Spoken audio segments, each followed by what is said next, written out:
e o que pensa aí, no caso, você que se considera de classe média, e esse preconceito, né, que você diz que existe contra a classe média. Então, vamos começar aqui. Primeiro, você tem um erro. Você falou que a classe média paga imposto como os ricos. Não paga, paga mais, tá? Os ricos não pagam impostos. Realmente, quem paga muito imposto no Brasil é a classe média. Você, como classe média, se você não está lá nos super ricos, você deve pagar aí em torno de 27,5% sobre a renda. Se você falou que tem um bom emprego, né? Você tem, já tem uma casa própria, tem carro. Então, se você tem um bom emprego, possivelmente você tem a sua carteira assinada, você está no regime de CLT, e quem tem a carteira assinada e recebe tudo certinho, né? Os pagamentos, você paga ali 27,5% na fonte, já que você é classe média. Então, quem paga muito imposto no Brasil é a classe média. Então, tem um erro aí na sua análise, falar que a classe média paga tanto imposto quanto os ricos. Não pagam. Tanto que você viu, o que passou agora aqui é para quem ganha 1.200.000 reais de renda, ele vai chegar a pagar até 10%. Então, mesmo com essa lei que passou, estipulando o mínimo de 10% sobre a renda, eles ainda pagam menos que você, que paga 27,5%. Então, tem um erro aqui na sua análise, né? A classe média paga mais imposto que os ricos. Os ricos não pagam impostos no Brasil, tá? Pagam muito pouco frente à renda que eles têm, porque tem vários artifícios que são utilizados, né, para que eles não paguem impostos. Então, primeira correção é isso aí. Segundo, eu acho interessante, e a gente tem que levar em consideração, né, essa visão sua de quem realmente ascendeu economicamente, teve uma mobilidade social, né? Você disse que seus pais tinham uma condição mais precária do que a sua atualmente, e aí você pôde ter uma boa condição de vida e ascender ao que você considera ser classe média. O que eu sempre bato aqui não é. A gente sempre tem exemplos, eu tenho exemplos na minha família, né? De pessoas próximas de mim, muito parecidos, se não idênticos ao seu. Pessoas que veio realmente de uma situação muito precária, né? Veio lá da extrema pobreza e conseguiu algumas pessoas ascender economicamente. O que a crítica que eu faço é porque não existe essa oportunidade para todo mundo. Então, se você conseguiu, parabéns. Tem muitas pessoas próximas a mim, da minha família, que também ascenderam economicamente e socialmente. Parabéns.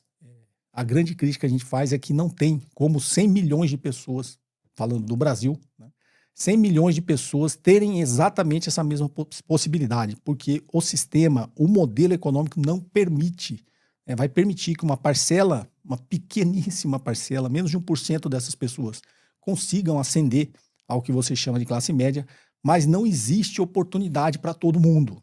Então, a análise que a gente tem que fazer é mais macro, a gente não pode olhar só para o nosso caso individual, né? Então, um dos grandes problemas da nossa cultura é essa cultura individualista. A gente tem que olhar mais para o coletivo, porque não é possível estruturalmente que todos tenham a mesma oportunidade e todos tenham essa ascensão econômica. Por quê? Porque a gente tem um modelo econômico que concentra a renda. O que a gente precisa entender? Que a gente chama, você falou, você até citou os pequenos comerciantes, a padaria, né, o pequeno comércio, esse pessoal sofre para sobreviver. Eu entendo que eles sofrem para sobreviver, né? Porque o modelo econômico foi feito, que é dominado por grandes corporações. Só que as grandes corporações, elas não conseguem fazer tudo também no mundo empresarial, não conseguem produzir de tudo. Então, as grandes empresas, as grandes corporações, os grandes empresários, o grande capital, eles precisam do pequeno capital também, para produzir aquilo que eles precisam. E o pequeno capital, né, estaria aí, digamos, o que você chama da classe média, precisa de uma massa muito maior de mão de obra disponível a baixo preço, né, a baixo custo, para que eles consigam produzir aqui e esses que produzem aqui consigam produzir para cima, entendeu? Então, o modelo econômico ele é montado de um jeito que toda a riqueza é concentrada lá no topo. E você que está aqui na classe média, e você eventualmente, porque o sistema permite eventualmente que poucas pessoas aqui dessa grande massa de pessoas que ganham muito mal, que estão dispostas a trabalhar por muito pouco, elas consigam ascender para essa classe média, porque quem está aqui no topo precisa dessa classe média para administrar isso, né? Para administrar a pequena produção de várias coisas que existem na economia que eles não estão interessados em produzir. Eles precisam de outras empresas para produzir aquilo para eles, tá? Então é uma pirâmide que foi montada desse jeito, né? Não tem como.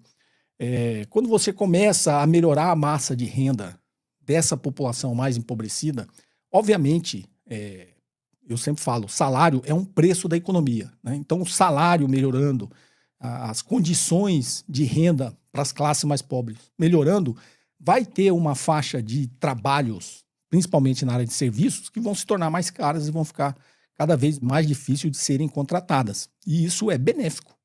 Como eu falei no sábado passado, tem países que se desenvolveram economicamente que esse tipo de serviço nem existe mais, porque é inviável, né? Não tem como existir isso.